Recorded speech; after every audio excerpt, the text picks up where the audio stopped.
نحمده ونصلي على رسوله الكريم أما بعد أعوذ بالله من الشيطان الرجيم بسم الله الرحمن الرحيم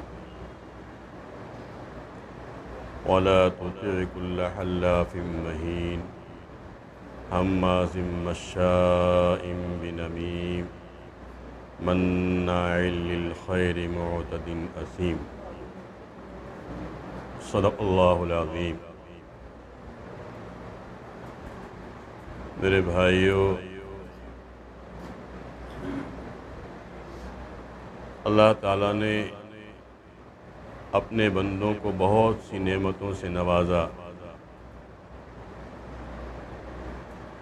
اور ہر نعمت اتنی بڑی نعمت ہے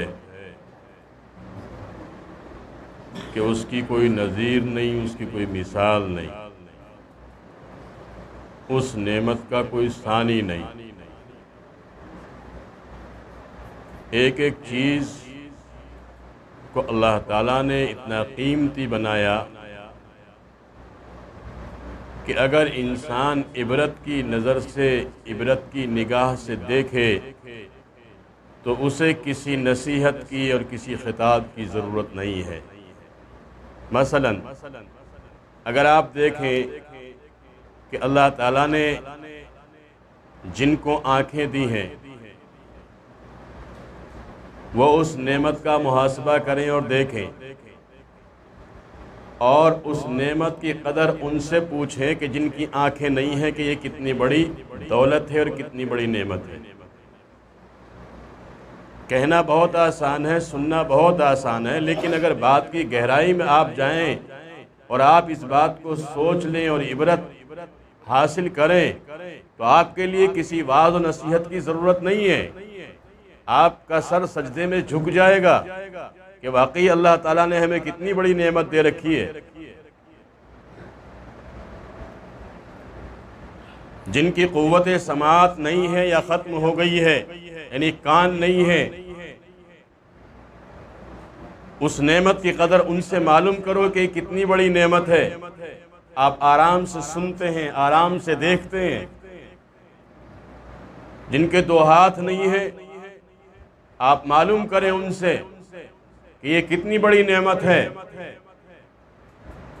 آپ اپنے ہاتھوں سے پہنتے ہیں، کھاتے ہیں، پیتے ہیں، پکڑتے ہیں، اور اپنی لطف اور لذت حاصل کرتے ہیں اپنے ہاتھوں سے۔ کون سی ایسی ضرورت ہے جو ہاتھ سے پوری نہیں ہوتی؟ لیکن ہم اللہ کی نعمتوں کو سوچ نہیں رہے، عبرت نہیں پکڑ رہے، عبرت حاصل نہیں کر رہے۔ اللہ تعالیٰ نے ٹانگیں دی ہیں، اگر انسان سوچے کہ جس آدمی کو ٹانگیں نہیں ہیں یہ کتنی بڑی نعمت اللہ نے دے رکھی ہے، اسے کسی واعظ کی ضرورت نہیں، یہی عبرت کی بات ہو جائے گی، اس کی ہدایت کا ذریعہ بن جائے۔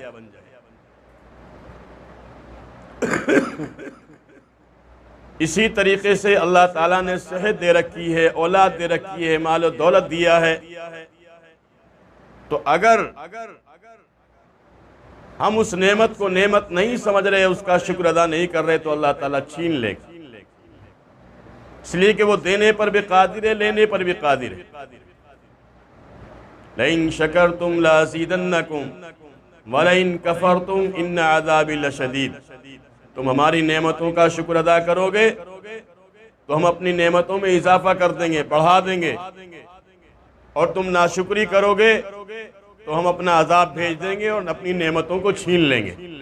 ہمارا عذاب بہت سخت ہے۔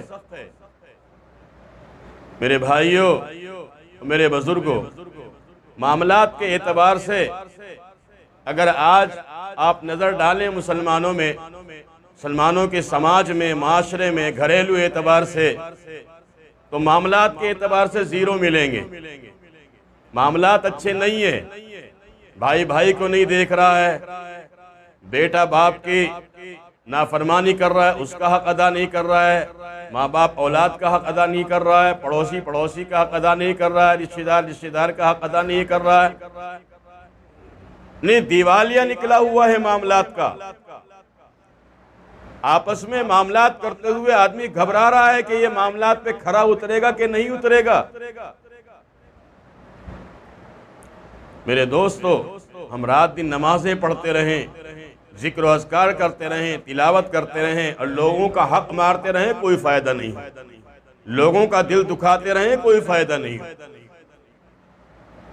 نماز پڑھ رہے ہیں اور لوگوں پہ ظلم و ستم کر رہے ہیں یا لوگوں کا دل دکھا رہے ہیں، اس کا مطلب ہماری نماز ابھی نماز ہی نہیں ہے، کیونکہ نماز کی تو شان یہ ہے کہ وہ بے حیائی اور بری باتوں سے روکتی ہے۔ اگر ہماری نماز برائیوں سے یا بے حیائی کی باتوں سے نہیں روک رہی، اس کا مطلب ہماری نماز میں ہی کمی ہے۔ اللہ تعالیٰ نے کفار مکہ کو ایک واقعہ یاد دلایا، کیونکہ حضور اکرم صلی اللہ علیہ وسلم کی نافرمانی کرتے تھے، آپ کی باتوں کو جھٹلاتے تھے۔ وَلَا تُطِعِ الْمُكَذِّبِينَ وَدُّوا لَوْ تُدْهِنُ فَيُدْهِنُونَ وَلَا تُطِعِ كُلَّ حَلَّافٍ مَّهِينٍ هَمَّازٍ مَّشَّاءٍ بِنَمِيمٍ مَّنَّاعٍ لِّلْخَيْرِ مُعْتَدٍ أَثِيمٍ۔ 29ویں پارے میں سورہ ملک کی سورہ نون کی آیات ہیں، ان میں اللہ تعالیٰ نے تنبیہ کی کہ دیکھو ان میں بہت وہ لوگ ہیں کہ جو غیبت کرتے ہیں، چغلخوریاں کرتے ہیں، آپس میں ایک دوسرے سے حسد کرتے ہیں، کینہ اور بغض رکھتے ہیں،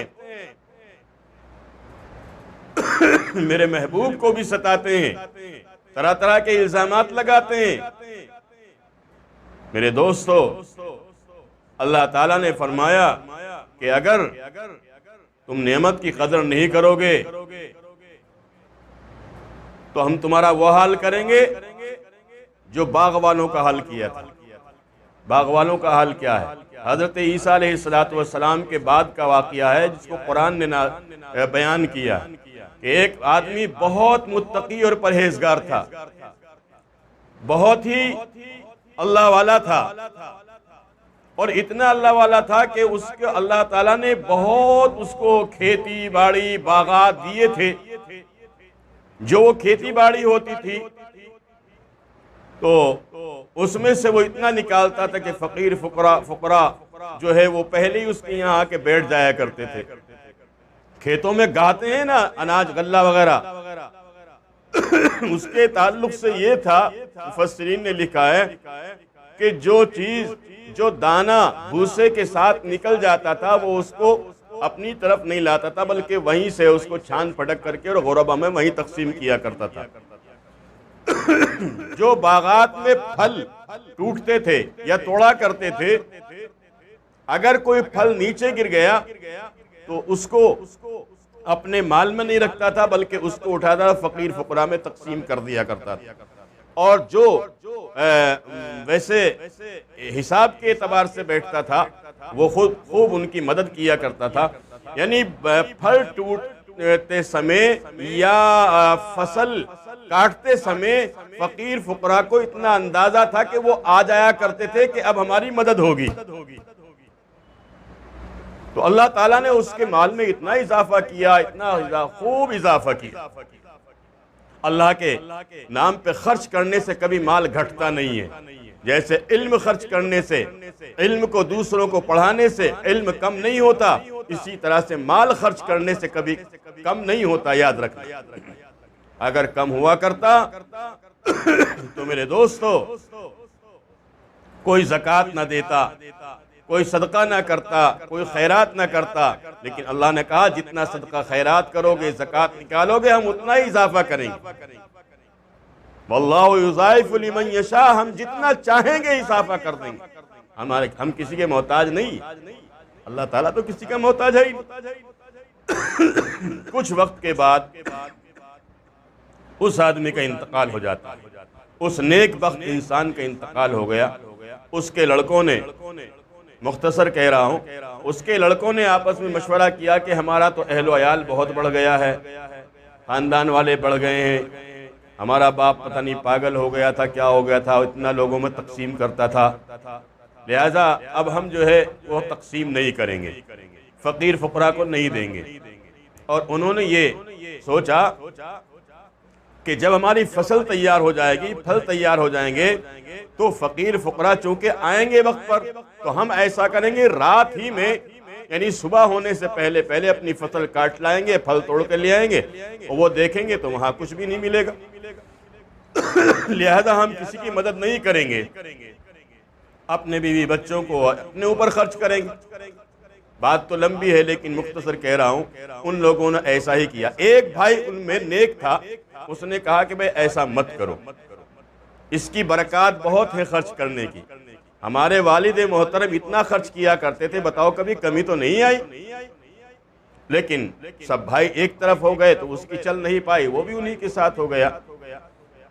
چنانچہ جب یہ اپنی فصل کاٹنے کے لیے گئے، غلہ لینے کے لیے گئے اور پھل توڑنے کے لیے گئے، میرے دوست مفسرین نے لکھا ہے کہ وہاں سارے کھیت جلے ہوئے تھے اور سارا باغات ختم ہو چکا تھا، یہاں تک کہ یہ اپنے کھیتوں کو بھی نہیں پہچان پائے۔ اب انہیں بڑی شرمندگی ہوئی، اب یہ تلاش کر رہے ہیں کہ آخر یہ کھیت ہمارے ہے کہ نہیں ہے، لیکن کچھ نشانات، کچھ اس طرح کی چیزیں ملی کہ جس سے انہیں محسوس ہوا کھیت تو وہی ہے، ہمارے ہی ہے۔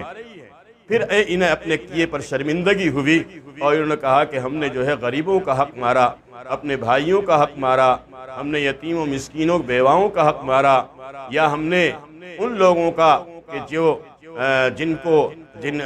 مطلب ہمیں مدد کرنی تھی، ان کو ہمیں دینا تھا، ہم نے ان کا حق مارا، تو اللہ تعالیٰ نے ہمارے اوپر یہ عذاب بھیجا۔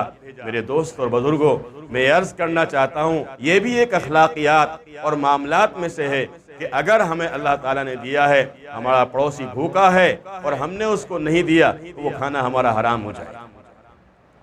یہ سوچنا چاہیے کہ اگر یہی وقت جو پڑوسی پہ ہے اگر میرے پہ ہو، میرے بال بچوں پہ ہو، تو میرا کیا حال ہو۔ اس لیے ہمیں ہر برائی سے اجتناب کرنا ہے، ہر برائی سے بچنا ہے۔ اگر ہم ہر برائی سے نہیں بچ سکتے تو میرے دوستو کوئی فائدہ نہیں ہوگا مجلسوں میں آنے سے، خالی اللہ اللہ کرنے سے کوئی فائدہ جب تک نہیں ہوگا جب تک ہم اپنے معاملات کو ٹھیک نہیں کریں گے، جب تک لوگوں سے ہمدردی نہیں کریں گے، انسانیت سے ہمدردی نہیں کریں گے، اپنے عزیز اقارب رشتہ دار، اپنے بیوی بچے اور اپنے جو ہے پڑوسیوں کے ساتھ جب تک اچھا سلوک نہیں کریں گے، جب تک ہمارے جو ہے وہ نیکیاں برباد ہوتی رہیں گی۔ لوگوں کا دل نہیں دکھانا ہے، ہمیں سب کا احترام کرنا ہے، سب کا ادب کرنا ہے، سب کا خیال کرنا ہے۔ کسی کی کھانے کی ضرورت ہو تو کھانے کی ضرورت کو پورا کرنا ہے، پینے کی ضرورت ہو پینے کی ضرورت کو پورا کرنا ہے، پہننے کی ضرورت ہو پہننے کی ضرورت کو پورا کرنا ہے، اور دوسری جو ضروریات ہیں اگر ہمیں اللہ نے توفیق دی ہے اور ہمیں اللہ نے اتنا دیا ہے کہ ہم دوسرے کی ضرورت پوری کر سکتے ہیں تو کریں، انشاءاللہ کمی نہیں آئے گی۔ اللہ تعالی ہمیں عمل کرنے کی توفیق عطا فرمائے۔